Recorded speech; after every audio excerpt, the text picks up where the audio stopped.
Tärkeimmät instrumentit, joita tässä työssä tarvitset, ovat sondi, karveri ja meelumin vuollin.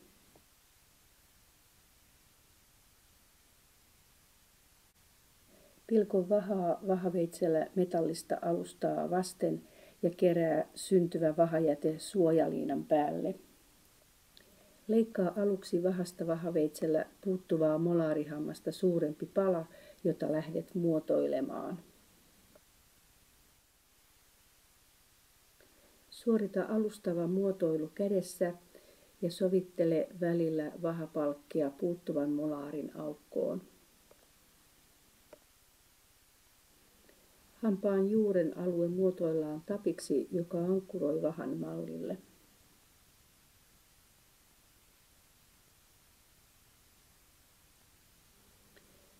Paina vaha-aihio tiukasti molaarin aukkoon. Tarvittaessa voit lämmittää vahaa kuumassa vedessä vesihanan alla, jolloin se muotoutuu paremmin paikoilleen. Tarkista tässä vaiheessa, että vaha on hyvin kontaktissa naapurihampaisiin, riittävän korkea sekä bukkaalisesti ja palatinaalisesti hammaskaarta leveämpi.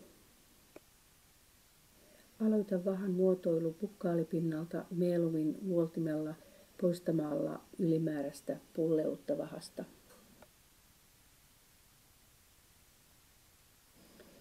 Muotoile kervikaalialuetta hampaan aksiaalisuuntaiseksi.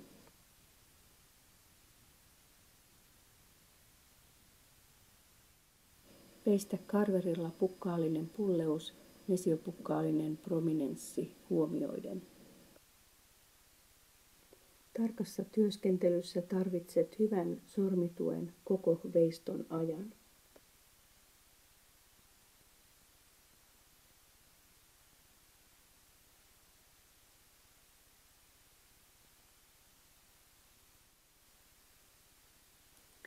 Tarkastele vahahampaan muotoutumista veiston aikana eri kulmista. Huomioi bukkaalisen pulleuden prominoivimman alueen sijainti.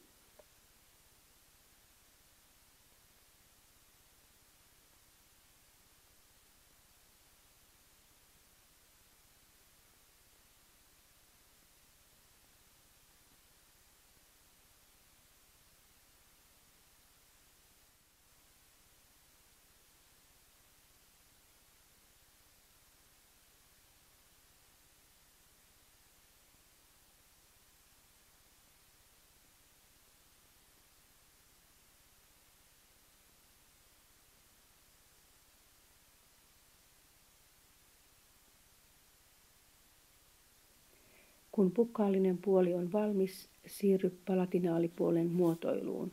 Kertaa morfologiaa ja katso mallia yläleuan toisen sektorin kuutoshampaasta.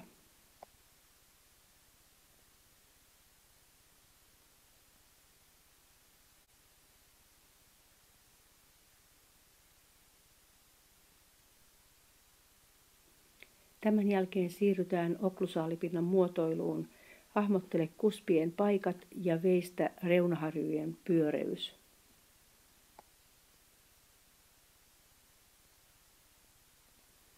Madalla reunaharjut naapurihampaiden reunaharjujen tasalle.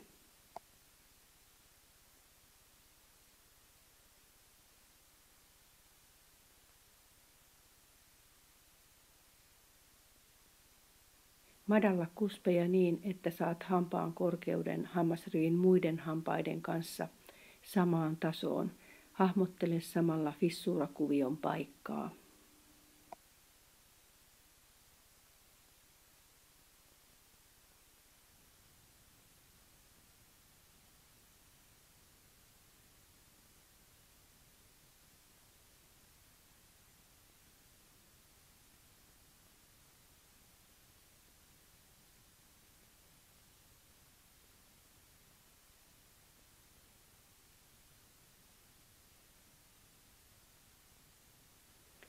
Tee kuspeihin alustavaa muotoilua.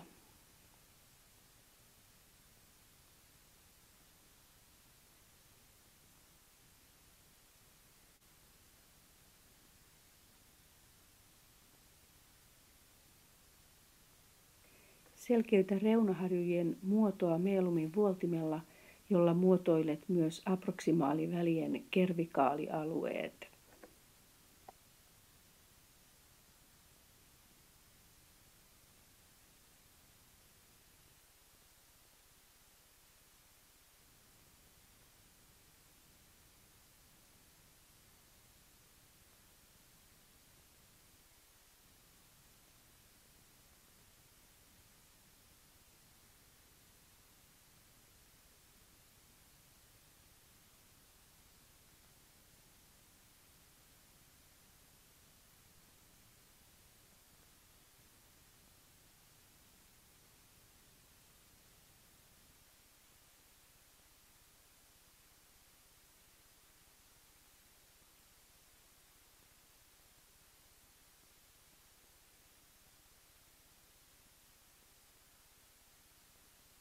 Muotoile kuspeihin, fissuuroihin päättyvät tasomaiset pinnat, joiden ansiosta kuspeista tulee pyramidimaisia. Fissuura muodostuu kuspien väleihin oikeanmuotoiseksi, kun huomioit, että mesiopalatinaalinen kuspi on suurin, distopalatinaalinen heikoin ja bukkaaliset kuspit ovat samankokoisia. Tähän työvaiheeseen soveltuu karveri parhaiten.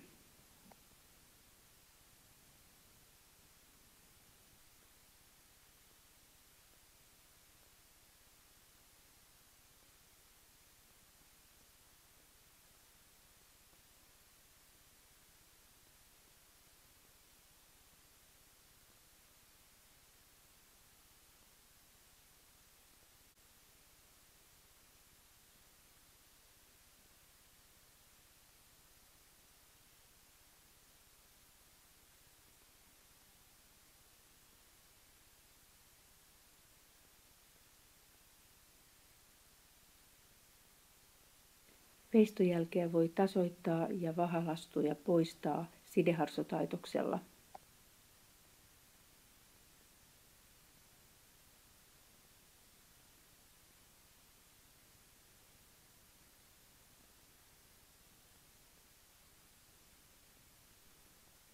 Kiinnitä huomio reunaharjujen oikeaan korkeuteen, riittävään leveyteen sekä niiden pyöreyteen.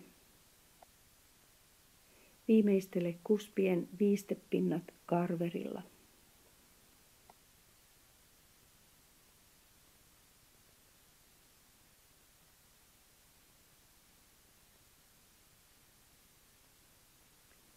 Meelumin vuoltimen sirppimäinen pää soveltuu hyvin reunaharjujen loppusilaukseen ja vinoneliömäinen pää fissuurakuvion selkeyttämiseen niin, että myös viistepinnat samalla terävöityvät.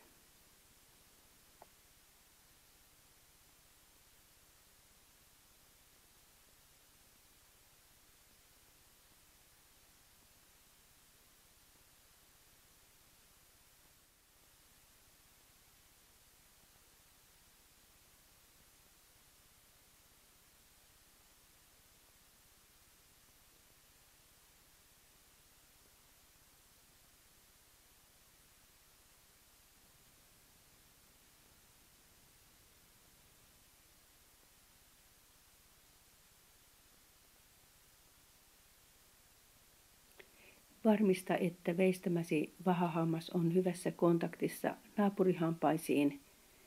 Vain kervikaalialueella on kolmiomainen aproksimaaliväli.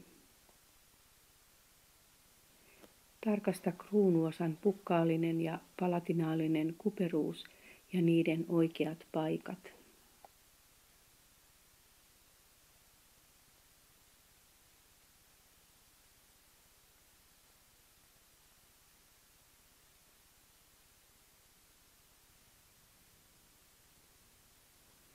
Tarkasta kuspien pyramidimaisuus, niiden koot suhteessa toisiinsa sekä hampaan korkeus naapurihampaisiin verrattuna.